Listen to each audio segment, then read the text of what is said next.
साईं की बात। बच्चे, मैं जानता हूँ कि तुम बहुत दुखी, बहुत परेशान हो, क्योंकि तुम्हारी बहुत प्यारी चीज़, तुम्हारी बहुत प्यार वाली चीज़ तुमसे दूर हो गई है, तुमसे बहुत दूर हो गई है। पता है क्यों? सिर्फ और सिर्फ तुम्हारी लापरवाही के कारण। तुम कभी ध्यान देते ही नहीं थे मेरे बच्चे, तुम हमेशा ना उसे यूं ही समझते थे। लेकिन अब वो चीज़ जब तुमसे दूर हो गई है ना, अब तुम्हें चिंता हो रही है, अब तुम्हें उसकी कद्र हो रही है, उसकी अहमियत हो रही है। और जब वो तुम्हारे करीब थी ना, तुम बिल्कुल मजाक में लेते थे, तुम बिल्कुल कद्र नहीं करते थे, उसकी अहमियत को नहीं समझते थे। ये तुम्हारी सबसे बड़ी गलती है और तुम्हारी लापरवाही की सज़ा तुम्हें मिल रही है मेरे बच्चे। और मैं क्या कहूँ अब इस बारे में, बताओ? ना मैं तुम्हें डांट सकता हूँ, ना मैं तुम्हें कुछ कह सकता हूँ, क्योंकि तुम अब बहुत परेशान हो। मैं जानता हूँ अंदर से बहुत दुखी हो, तुम अंदर से बहुत रो रहे हो। किसी के आगे रो नहीं सकते, किसी को दिखा नहीं सकते, लेकिन अंदर ही अंदर तुम बहुत परेशान हो। अब बताओ मैं भी क्या करूं, बोलो? जब मैं तुमसे कहता हूं हमेशा कि हमेशा चीज़ों की कद्र करो, चाहे वो इंसान हो या कोई चीज़ हो, मैं तुम्हें हमेशा यही समझाता आया हूँ, हमेशा, और यही कहता हूँ। अब एक काम करो, मेरा नाम जाप करना शुरू करो। धीरे धीरे कर कर वो चीज़ तुम्हारे पास आ जाएगी। और अब इस बार ना लापरवाही बिल्कुल भी मत करना, बिल्कुल नहीं। अगर इस बार तुमने लापरवाही की ना, तो मैं खुद उस चीज़ को तुमसे बहुत दूर कर दूंगा। ध्यान रखना इस बात को। और सुनो मेरी बात, तुम ना एक काम करोगे, इस बार तुम्हारे हाथ से बहुत पुण्य का काम होगा, बहुत सेवा होगी, और एक ऐसी सेवा जिससे तुम्हारे बहुत सारे अशुभ कर्म समाप्त हो जाएंगे मेरे बच्चे। तुम्हें किसी कन्या की शादी में मेरे बच्चे योगदान देना होगा, और तुम दोगे। वो तुम्हारे सामने आएगा मेरे बच्चे, वो प्रस्ताव तुम्हारे सामने आएगा, या फिर तुम्हारे सामने कोई बात होगी, और तुम्हें खुद आगे से बढ़कर ये कहना है, ये बोलना है, और योगदान भी देना है मेरे बच्चे। मैं नहीं कहता कि तुम अपने सामर्थ्य से निकल कर बाहर कुछ करो, लेकिन जितनी तुम्हारी सामर्थ्य है ना, उतना करना, क्योंकि बहुत ज़रूरी है मेरे बच्चे।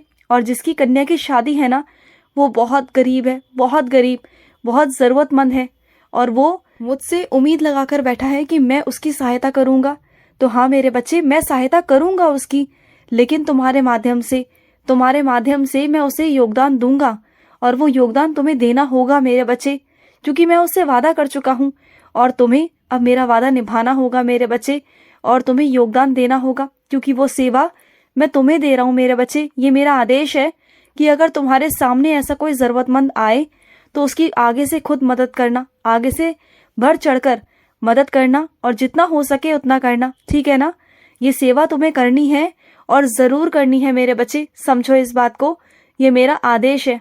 और सुनो, कई लोग तुम्हारे दफ्तर में साठ गांठ कर कर तुम्हारे खिलाफ षड्यंत्र रच रहे हैं ना, तो रचने दो उन्हें। वो चाहे जो मर्जी कर ले, लेकिन तुम अपनी ईमानदारी से काम करते रहना, तुम्हें कोई हिला नहीं पाएगा। जब तक तुम्हारा काम ईमानदारी से है और सही है और पूरा है ना, तुम्हें कोई हिला भी नहीं पाएगा। करने दो उन्हें, क्योंकि वो ना लापरवाह लोग हैं। वो अपने काम को पूरी तरीके से नहीं करते, ईमानदारी से नहीं करते, और वो ये चाहते हैं कि तुम उनके रास्ते से हट जाओ, अलग हो जाओ, क्योंकि वो अपनी छवि नहीं बना पा रहे। लेकिन तुम्हारी छवि बहुत अच्छी बनी हुई है, क्योंकि तुम बहुत अच्छे से काम करते हो। बनाने दो, करने दो उन्हें, जो करना है करने दो। हमेशा जीत सच की हुई है, और सच की ही होगी, और ईमानदार की हुई है। मैंने हमेशा अपने मेहनती बच्चों को आगे रखा है, और तुम्हें रखूंगा, हमेशा रखूंगा, चिंता मत करना। तुम चाहते हो ना कि तुम्हारा बच्चा बाहर जाए, पढ़े लिखे, कुछ नाम कमाए, तुम्हारा नाम कमाए, अपने साईं को मानते हो ना तुम?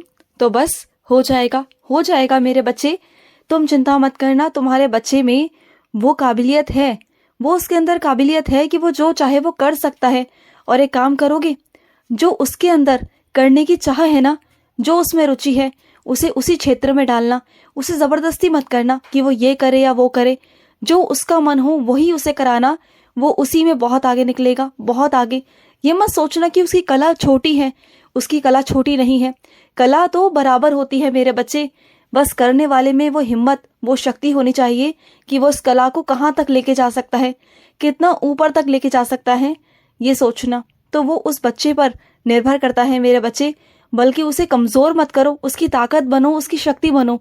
उससे कहो कि हाँ तुम ये कर सकते हो, तो उसे दुगनी ताकत मिलेगी। और उसे शक्ति भी दूंगा, मैं बहुत सारी शक्ति दूंगा उसे, जिससे कि वो आगे बढ़ पाएगा। उसका आत्मविश्वास जो कम हो जाता है ना और लोगों को देखकर, वो बढ़ जाएगा। और सुनो, तुम ना कहीं जाने वाले हो और जाने से पहले मेरा नाम लेके जाना, मेरे आगे दिया जलाकर जाना। बस इतना कह दिया, इतना संकेत समझ लेना। और सुनो मेरी बात को, जो लोग नहीं चाहते कि तुम उनके जश्न में शामिल हो तो मत जाओ ना। क्या जरूरत है मेरे बच्चे, क्या जरूरत है जाने की, करने की? कोई जरूरत नहीं। अगर वो नहीं चाहते कि तुम शामिल हो, वो तुम्हें नहीं निमंत्रण देना चाहते, तुम्हें नहीं बुलाना चाहते, तो जाने दो ना। तुम्हें अपने मन में दुख भी क्यों रखना है?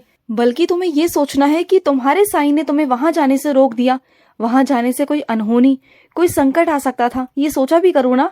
हमेशा नकारात्मक चीजों को ही क्यों तुम आगे रखते हो? कभी कभी सकारात्मक होकर भी सोचा करो कि अगर तुम्हारे बाबा ने उनके दिमाग में ये डलवाया है तो किसी वजह से ही डलवाया होगा ना। हाँ, किसी वजह से डलवाया होगा मेरे बच्चे। ऐसा मत सोचा करो। हमेशा थोड़ा सकारात्मक भी सोच लिया करो, कभी उल्टा होकर भी सोच लिया करो। हमेशा सीधा सीधा सोचते रहते हो तुम, मेरे साथ ऐसा हो गया, मेरे साथ वैसा हो गया, और इतनी ज्यादा बातें खुद से ही बना लेते हो, इतनी ज्यादा सोच अपनी खुद की बना लेते हो कि बस अपनी ही सोच में तुम घूम कर बस फंस जाते हो। और इतना फंस जाते हो कि वहां से तुम्हें निकालना ना मेरे लिए बहुत मुश्किल हो जाता है। किस तरीके से समझाऊं तुम्हें, कितना समझाऊं बताओ? और कैसे कैसे समझाऊं कि तुम मान जाओ, तुम समझ जाओ कि तुम्हें क्या करना है, क्या नहीं करना, कैसे करना है। अपनी सोच पर थोड़ा नियंत्रण रखो, अपने सोचने पर, इस पे थोड़ा काबू करो। और ये वैसे कर सकते हो जब तुम व्यस्त रहोगे। जितना तुम व्यस्त रहोगे ना, उतना तुम्हारे जीवन में ना शांति आएगी। तुम जितना व्यस्त रहोगे, तुम व्यस्त नहीं रहते, तुम खाली बैठते हो, और खाली बैठकर ये सोचते रहते हो ना, इसी वजह से तुम परेशान होते हो। सुन रहे हो ना? और सुनो, तुम्हारे पेट में बहुत गर्मी हो गई है मेरे बच्चे, तुम गर्म चीजें बहुत खा रहे हो। मानता हूं कि ठंड है, लेकिन इसका मतलब ये नहीं कि गर्म चीजें ज्यादा खाओगे। मत खाओ। थोड़ा अपने पेट को आराम दो और ठंडी चीजों का सेवन करो। सिर्फ इसलिए नहीं कह रहा कि ठंडी ठंडी तुम आइसक्रीम खाओ या ठंडा ठंडा कुछ पानी पियो, नहीं। थोड़ा मूली का पानी का रस पियो। मूली के पानी में ठंडक होती है मेरे बच्चे। अनार खाओ, अनार में ठंडक होती है, वो करो।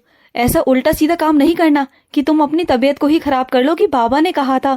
बाबा ने तुम्हें ये नहीं कहा, जो कहा है वही करना। थोड़ा गर्म चीजों का सेवन कम करो, अदरक वाली चाय थोड़ी कम करो, उससे तुम्हें गैस की परेशानी हो रही है। कुछ मेरे बच्चों को तो पेट में कुछ दिक्कत भी आ गई है ना? उन्हें बहुत ज्यादा पेट खराब है उनका। वो जब भी कुछ दूध पीते हैं या कुछ भी गर्म चीजें ज्यादा खा लेते हैं तो उनका पेट भी खराब हो जाता है ना? ऐसा ही हो रहा है ना तुम्हारे साथ? तो उदी ले लो, उदी ले लो मेरे बच्चे, ठीक हो जाओगे। और सुनो, रो मत, रोना बंद करो, चलो चुप हो जाओ। देखो, मैं मानता हूँ, जानता हूँ कि तुम्हारी कुछ लापरवाहियों की वजह से मुझे कुछ ऐसा चीजें करनी पड़ती हैं कभी कभी तुम्हें समझाने के लिए कि तुम समझ जाओ। अब तुम्हें समझ में आ रहा है ना कि मैं तुम्हें क्या समझाना चाह रहा था? अब समझ में आया ना उस चीज की कीमत को? अब चुप हो जाओ, चलो चुप हो जाओ, अब रोते नहीं। तुम्हारा बाबा है ना, तुम्हारा बाबा सब ठीक कर देगा। तुम बिल्कुल मत रो, ठीक है? और शांति से रहो। और एक काम करोगे मेरे आगे आज दीपक जलाना रात के वक्त, और 11 वचन पढ़ना और सो जाना। जो तुम्हें बुरे बुरे सपने आते हैं ना, और जो तुम अशांत से रहते हो ना, मन में तुम्हारे हमेशा बेचैनी सी रहती है, वो नहीं रहेगी। 11 वचन पढ़कर सोना मेरे। और सुनो मेरे बच्चे, मैं जानता हूँ कि तुम मेरी साई संध्या कराना चाहते हो, तुम्हारा बहुत मन है ना? तुम चाहते हो ना कि तुम्हारे बाबा की साई संध्या हो, तो ज़रूर होगी मेरे बच्चे, बिल्कुल होगी। तुम एक कदम बढ़ाओ, मैं तुम्हारे लिए 10 कदम बढ़ाऊंगा। कोई कमी नहीं आएगी, कुछ भी नहीं होगा। तुम बस अपना मन बनाओ करने का, बाकी सब कुछ मुझ पर छोड़ दो। सब कुछ हो जाएगा, सारा इंतज़ाम हो जाएगा, और सब कुछ बहुत अच्छे से होगा। ये मेरा वादा है तुमसे। तुम्हारी लाज मैं बचाऊंगा, तुम बिल्कुल चिंता मत करना। तुम्हारा मन है तो करो, मैं तुम्हारे साथ हूँ, ठीक है? और मेरे चरण तुम्हारे घर में पड़ेंगे, बिल्कुल पड़ेंगे। तुम मुझे बुलाओ और मैं ना आऊँ, ऐसा कभी हो सकता है भला? मैं ज़रूर आऊँगा। और सुनो, मेरी तस्वीर पर ना धूल मिट्टी जम गई है, हो सके मेरे बच्चे तो उसे साफ कर देना, ठीक है? खुश रहो। आज का रात्रि साई संदेश समाप्त हुआ।